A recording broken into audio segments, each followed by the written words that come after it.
tangan dan menjauhi dari kerumunan. Seperti itu bisa ya? Oke, kita terapkan fokus pada kegiatan belajar kita hari ini. Seperti itu. Kemudian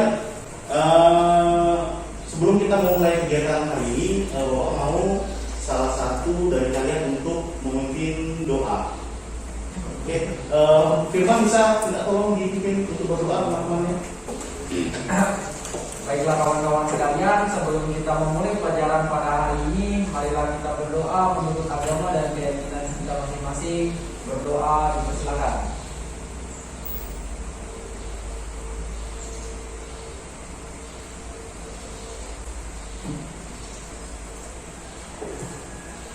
Oke, terima kasih Firman. Kemudian siapa yang hari ini tidak hadir? Siapa yang sakit hari ini? Tadi ada yang kalian sakit tadi siapa? Sisonya ya?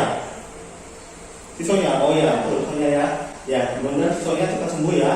Oke, kita untuk selanjutnya kita akan membahas materi layanan pada hari ini adalah tentang cara belajar efektif dan efisien. Cara belajar efektif dan efisien. Oke? Bisa diikuti dengan baik nanti ya? Oke, sudah siap untuk mengikuti? Siap. Oke. Nah, adapun tujuan, nah jadi nanti kalian dapat menjelaskan tentang apa itu belajar. Kemudian dapat merumuskan faktor-faktor apa saja yang mempengaruhi dari hasil belajar kalian. Kemudian dapat menyusun strategi. Belajar yang efektif itu seperti apa? Seperti itu. Oke, sudah paham ya tentang tujuan kita hari ini? Lain hari ini? Berikutnya, Bapak akan menampilkan sebuah tayangan video. Tolong nanti disimak, dicermati. Kemudian nanti Bapak akan bertanya apa yang kalian dapatkan dari video tersebut. Ya, tolong diamati dengan baik ya.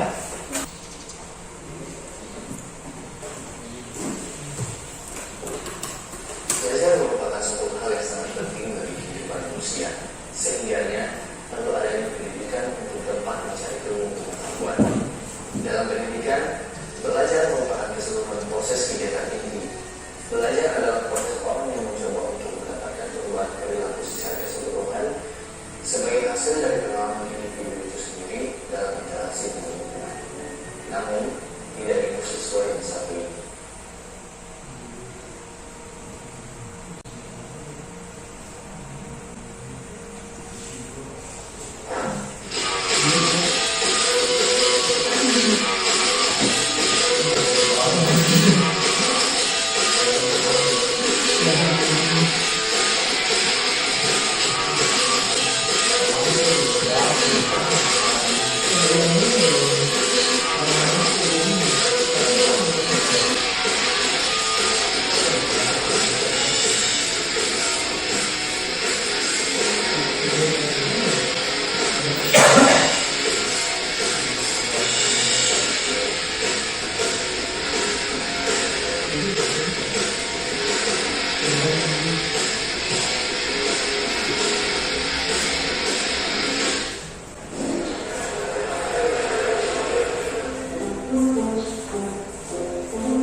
Setelah yang tadi, aku tidak bisa berpikir dengan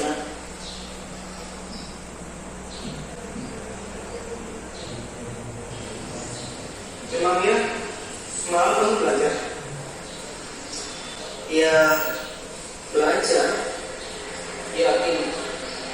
Coba bagaimana kali? Semalam aku whatsappan, terus main game dan nonton. Tapi kemarin aku belajar sampai selesai. Oh, tapi sampai jam berapa? Sampai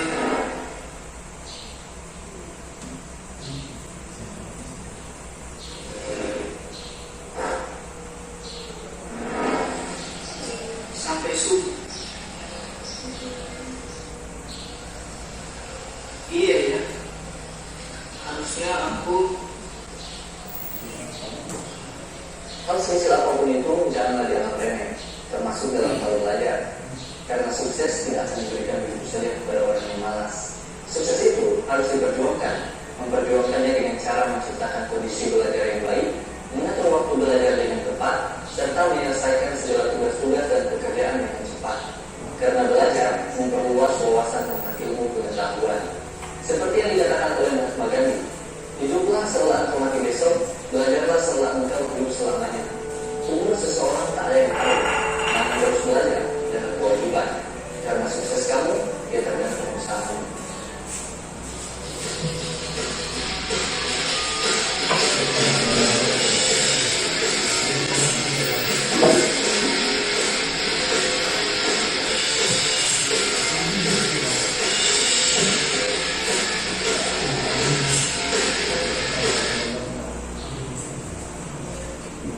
Oke, sudah ya, sudah disimak tadi videonya, sudah disaksikan. Jadi apa yang bisa didapatkan, pembelajaran apa yang bisa didapatkan dari video yang sudah kalian saksikan tadi? Yang mau berbicara silahkan angkat tangannya. Oke, silakan. Malas tidak menghasilkan apa-apa. Bagaimana? Malas tidak menghasilkan apa-apa. Malas tidak menghasilkan apa-apa. Benar sekali, bagus sekali. Kemudian yang lainnya lagi? Ada lagi? Iya. Sebagai seorang pelajar, kita harus pandai dalam mengatur waktu belajar agar efisien dan mudah memahami pelajaran tersebut. Oke, lebih lengkap lagi. Jadi seorang pelajar harus bisa mengatur waktunya dengan sebaik mungkin agar bisa menghasilkan hasil belajar yang lebih baik. Oke, terima kasih tanggapannya. Jadi betul, kita di sini akan belajar tentang cara belajar yang efektif dan efisien. Oke? Apa itu belajar? Bisa kelihatan ya? Coba dibaca. Apa itu belajar? Belajar adalah proses perubahan pada pribadi yang ditampakkan dalam bentuk peningkatan kecakapan, pengetahuan, sikap, pemahaman, keterampilan, dan daya pikir serta kemampuan lainnya. Oke, baik, bagus sekali. Nah, jadi seperti ini. Kita melakukan sesuatu, kita mau mengharapkan sesuatu, itu kita adalah suatu pembelajaran seperti itu. Jadi ketika kita melakukan sesuatu dan itu mengalami perubahan yang menjadi lebih baik, itu adalah suatu proses yang ada di dalam belajar. Jadi belajar itu tidak mesti harus hari ini harus bisa langsung clear semuanya, harus selesai semua masalah-masalah atau satu buku harus clear hari ini satu hari, itu namanya belajar. Itu bukan seperti itu. Jadi yang namanya belajar itu adalah suatu proses, ya, suatu proses perubahan. Jadi tidak serta-merta itu datang secara instan. Bisa dipahami sampai di sini? Paham, Pak. Oke. Kemudian berikutnya ada banyak faktor yang mempengaruhi dari hasil belajar. Yang pertama yang pasti adalah fisik, psikis, kemudian niat, kecerdasan, minat, dan menarik gaya belajar. Kemudian ada faktor eksternal juga, yaitu sarana dan prasarana serta lingkungan sekitar. Oke. Yang utama ini yang paling dasar untuk kalian ketahui adalah gaya belajar. Gaya belajar. Nah, jadi gaya belajar kalian sudah tahu semua tentang gaya belajarnya? Tahu. bisa nih di sharing sama teman-temannya. Saya ini tahu tipikal saya belajar seperti apa itu, dari mana seperti itu, bisa? Atau pernah ikut tes? Enggak, saya baca. Terus habis itu kalau sudah kayak capek sedikit, aku ngambil istirahat kayak untuk 15 menit. Habis belajar 2 jam, habis itu ngambil istirahat 15 menit. Baru ke taman 2 tak. Kalau misalnya kayak maksa, Iya. kayak maksa langsung sampai habis itu nggak bisa. Oh, seperti itu ya. Jadi betul. Jadi kita tidak bisa memforsir segala sesuatu itu harus selesai pada hari ini juga, seperti itu. Nah, kalau memang itu adalah rencana jangka panjang, itu bisa kita rencanakan dalam jangka waktu yang tertentu, seperti itu. Jadi tidak bisa diambil dalam satu waktu yang sangat singkat, seperti itu. Nah, jadi seperti ini deh. Sebenarnya kalau kalian cari di Google, kan sudah pada aktif semua kan, aktif di smartphone-nya, seperti itu. Nah, bisa kalian browsing di situ aja, cari aja di situ tes gaya belajar, itu akan ada muncul. Ada yang Miser, ada yang Aku Pintar, apa itu ada di situ. Silakan digali di situ, bisa kita tahu di situ bakat minat kita. Nah, jadi di sini ada 3 hal yang mendukung cara belajar yang efektif itu. Jadi yang pertama itu adalah belajar mandiri, kemudian yang kedua itu adalah media belajarnya, kemudian strategi belajar. Nah, belajar mandiri ini ya kalian pada saat pandemi seperti ini, guru hanya sebagai pemantik saja, sebagai fasilitator, tapi kalianlah yang sebagai siswa yang aktif untuk mencari referensi, kemudian memulai kegiatan belajarnya dengan niat dari dalam hati, kemudian media belajar. Nah, untuk saat ini zaman kalian ini kan sudah zaman yang era modern sudah digitalisasi semua. Jadi seolah-olah seluruh dunia itu sudah berada di genggaman kalian, pada smartphone kalian. Jadi untuk media belajar bisa kita gunakan smartphone, itu sudah cukup karena itu sudah mencakup semuanya. Kemudian dari media sumber yang lain, misalnya buku, televisi dan lain sebagainya, seperti itu. Kemudian strategi belajar. Nah, strategi belajar ini adalah suatu hal yang prinsip yang sangat melekat sekali pada faktor dari cara belajar yang efektif. Jadi kalian yang strategi apa? Jadi ibarat ini kalau perang itu dia harus memiliki strategi. Karena kalau tidak memiliki strategi, jangankan yang jumlah pasukannya banyak, yang sedikit, yang banyak saja itu bisa kalah kalau strateginya tidak tepat. Sama juga dengan hal yang belajar. Contoh seperti video yang tadi yang kita saksikan tadi, dia belajar dia bukan tidak belajar, dia belajar dari malam sampai subuh, dia belajar. Apakah itu efektif? Tidak. Hasilnya seperti tadi, dia tidak bisa mengerjakan soal. Karena apa? Karena sudah diforsir dalam malam itu harus sudah selesai semua. Kemudian sisanya pada malam saat mau ujian dia malah asik main game, WhatsApp dan sebagainya. Seperti itu.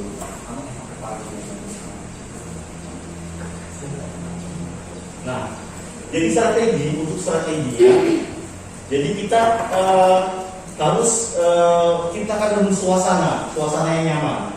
Kita belajar itu berada di mana, kemudian suasananya seperti apa. Jadi jangan belajar dalam keadaan mencekam.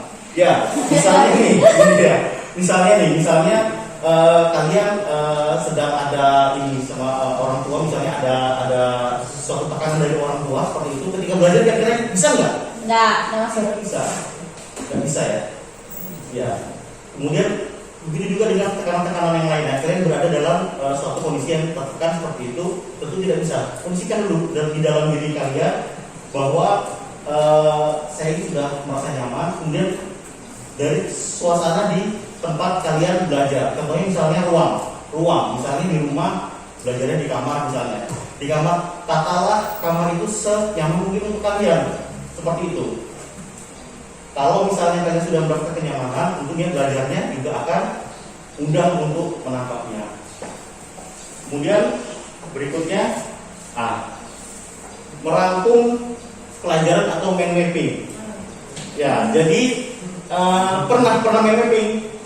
Pernah, siapa di sini yang pernah mind mapping? Oke, bagus. Mungkin nanti yang lainnya juga bisa meniru juga bahwa mind mapping ini juga cukup efektif sekali seperti itu karena dia mengambil intisari dari apa yang ada di dalam satu buku seperti itu. Jadi tidak dibaca semua. Oke, ini ada kita dipisah di situ antara yang eksak dan non eksak. Ya, strategi belajarnya berbeda ya, yang eksak sama non eksak seperti itu. Kalau misalnya eksak, rumus itu cuma dibaca aja, kira-kira bagaimana? Nggak bisa. Nggak bisa ya. Ya, jadi untuk yang pelajaran matematis atau yang bersifat eksak itu dia belajar dengan memahami, bukan menghafal. Jadi rumus-rumus itu bukan dihafal, tapi dipahami, caranya dipahami, langkah-langkahnya dipahami seperti itu. Kemudian kalau yang untuk teoritis, untuk yang non eksak itu mempersingkat atau seperti tadi kita membuat mind mapping, kemudian mengganti nama sesuatu dengan nama yang bisa kita ingat seperti itu. Kemudian untuk yang eksak itu belajar dengan praktek. Kemudian untuk yang non eksak itu adalah mengingat apa yang dipelajari seperti itu. Oke, akhirnya sudah cukup sekian. Nanti ini Bapak bagi dua kelompok ya, ini kelompok 1, ini kelompok 2. Nanti kelompok 1 apa yang didapatkan dari strategi belajar, apa yang mau diterapkan, kemudian apa saja yang mau belajar silahkan nanti disampaikan, kemudian diberi pembuaran ya, seperti itu ya. Oke, kita bisa bisa agak dirapatkan sedikit, tapi tetap ini dengan jarak tertentu.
Gimana, sudah selesai? Sudah selesai, Pak. Oke, Bapak tunggu ya.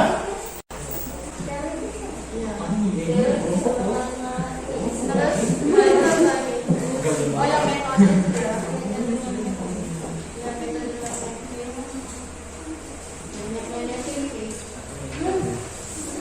ini yang maksudnya Nah, itu lah namanya. ketika bukan misalnya atau Namanya beban ya.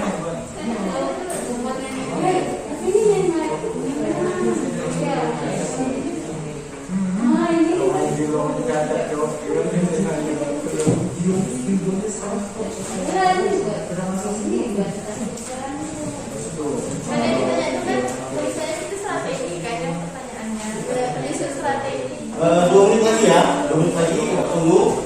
Sudah selesai semua. Oke, bisa ya?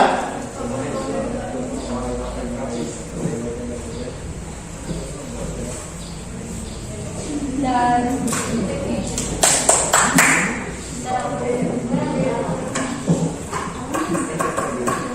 Oke, sekarang coba dari kelompok 1 dulu.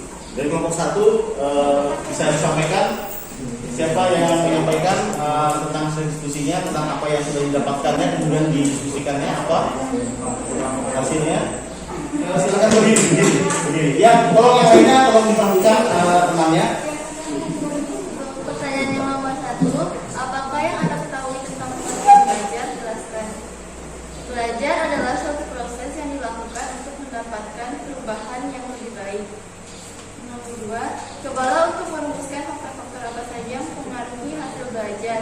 Untuk faktor internal sendiri kondisi fisik, kondisi psikis, kecerdasan atau IT, dan metode belajar. Untuk faktor eksternalnya sarana belajar dan lingkungan. Yang ketiga, buatlah rancangan strategi belajar yang efektif dan efisien. Yang pertama, ciptakan suasana belajar yang nyaman. Yang kedua, merangkum materi. Yang ketiga,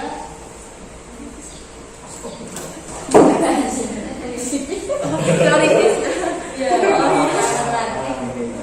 Matematika teoritis. Oh ya, yang kedua kan tadi merangkum materi. Yang ketiga membuat mind mapping. Yang keempat ini menyusun metode belajar seperti kalau matematik. Ya. Metode belajarnya dengan cara mengingat apa yang dipelajari, memahami apa yang dipelajari. Kalau untuk pelajaran yang teoritis, Tolong perhatikan ya. memodifikasi kata dan menyerupai hal yang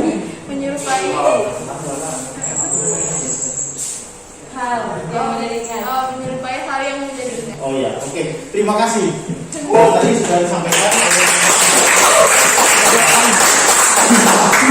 Jelas sekali apa yang disampaikan, yang didapatkan dari hasil diskusinya. Kemudian untuk kelompok 2, silakan. Siapa yang menyampaikan? Oke, silakan berdiri. Sini saya akan membacakan hasil diskusi kelompok kami. Yang pertama, apakah yang Anda ketahui tentang pengertian belajar? Belajar menurut kami adalah proses untuk menjadi lebih baik, entah dari pengetahuan, keterampilan, ataupun manfaatnya bagi lingkungan. Oke. Yang kedua, coba untuk merumuskan faktor-faktor apa saja yang mempengaruhi hasil belajar. Dari kelompok kami mendapatkan faktor sebagai berikut. Yang pertama adalah keinginan atau niat. Yang kedua, besarnya usaha untuk belajar. Oke. Yang ketiga, keadaan lingkungan. Yang keempat, fasilitas sarana dan prasarana. Dan juga ada lingkungan belajar. Nah, itu saja untuk nomor 2.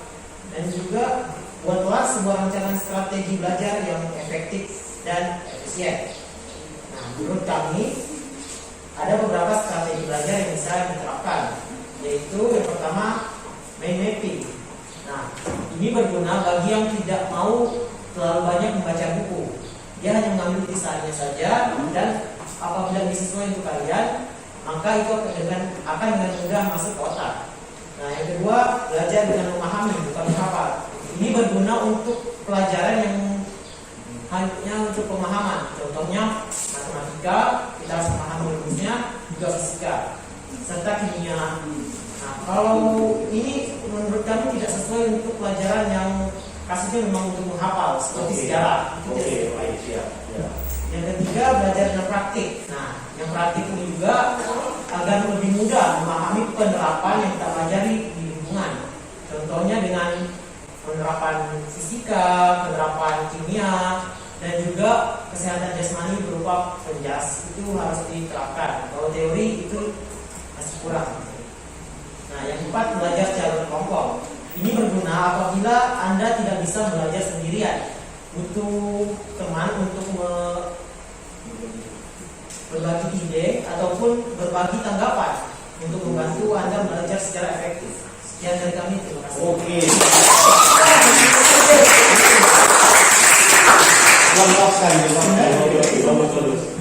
Oke, jadi apa yang disampaikan oleh teman kalian dan apa yang sudah kalian diskusikan itu adalah benar semua. Jadi semua sudah Bapak lihat sudah paham semua tentang cara belajar yang efektif dan efisien. Artinya kalian tidak perlu memforsir tenaga, tidak perlu memforsir waktu kalian untuk melakukan kegiatan belajar yang kalian habiskan dalam waktu semalam. Jadi kalian sudah bisa menyusun strategi apa yang harus saya lakukan untuk mendapatkan hasil belajar yang baik seperti itu. Oke? Kalau begitu kita sudah masuk ke tahap akhir kita. Jadi kita bisa menyimpulkan dari apa yang sudah kita pelajari hari ini. Dan jadi pada hari ini apa saja yang kita sudah dapatkan, apa saja yang sudah kita pahami. Tolong salah satu dari kalian atau dua orang untuk menyampaikan kesimpulan dari apa kegiatan apa yang kita dapatkan hari ini tentang materi belajar yang efektif dan efisien. Oke, siapa kira-kira? Silakan angkat tangannya. Siapa yang bisa menyampaikan apa yang sudah didapatkannya, kesimpulan bagaimana? Oke, silakan hadir. Menurut saya pelajaran hari ini sudah bagus dan juga untuk materinya itu bisa menambah pemahaman lagi tentang cara belajar dan juga itu kita bisa sesuaikan dengan manusianya. Karena pembelajaran itu kan tergantung diri sendiri. Kalau dia condong ke praktek ataupun teori, nah itu tergantung manusia itu untuk bagaimana dia belajar. Dan juga waktunya itu tergantung manusia itu sendiri. Yang paling penting itu faktor utamanya menurut saya manusia. Oke. Menurut pelajaran ini saya dapatkan, menurut pertemuan ini ya, yang saya dapatkan itu. Oke, bagus sekali. Jadi menurut saya adalah kita kembali lagi ke individu masing-masing. Jadi bagaimana cara individu tersebut untuk menerapkan strategi apa yang dia miliki, seperti itu. Jadi tidak bisa bergantung dengan saya ikut caranya dia, saya ikut caranya dia, seperti itu. Oke, yang lain lagi ada satu orang lagi, coba satu orang lagi dari kelompok 1. Ini kan kelompok 2 sudah nih. Nah, yang dari kelompok 1. Ayo siapa? Kelompok 1. Masuk kelas mana kelompok 2? Tadi aku bicara tapi sama kayak dia punya. Enggak apa yang sudah didapatkan? Tergantung orangnya lagi. Iya, silakan sampaikan. Kalau Yang lainnya tolong didengarkan ini ya temannya. Kalau untuk setelahnya nggak apa sih namanya, nggak bisa berpacu sama punya orang juga sih, karena setiap orang kan beda. Iya. Jadi ya tergantung dari diri kita masing-masing Iya. untuk ya bagaimana. Oke, terima kasih. Jadi bisa kita kesimpulan ya. Jadi kita sebagai pribadi yang punya pendirian, jadi kita perlu kiranya untuk menetapkan seperti apa. Terutama kita harus mengetahui dulu dalam diri kita apa gaya belajar seperti apa yang saya miliki. Kemudian menuangkan itu dengan cara membuat suatu perencanaan strategi dalam belajar seperti itu. Oke, kita cukupkan pertemuan kita hari ini. Terima kasih. Semoga apa yang sudah kita pelajari hari ini bisa bermanfaat untuk kehidupan sehari-hari kita. Dan semoga hasil belajarnya kemudian terus mengalami peningkatan. Amin. Kemudian setelah itu besok kita materi kita untuk besok adalah tentang manajemen waktu yang ada hubungannya juga dengan cara belajar dan efisien. Jadi kita besok akan membahas tentang manajemen waktu. Oke, sebelum kita mengakhiri kegiatan pada hari ini, silakan salah satu untuk memimpin berdoa dari kelompok satu. Oke, silakan. Sebelum kita mengakhiri pertemuan hari ini, mari kita berdoa menurut agama dan kepercayaan kita masing-masing. Berdoa dimulai.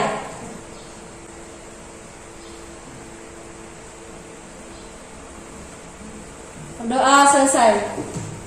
Oke, terima kasih Bapak tutup. Assalamualaikum warahmatullahi wabarakatuh. Waalaikumsalam warahmatullahi wabarakatuh. Siang. Siang, Pak.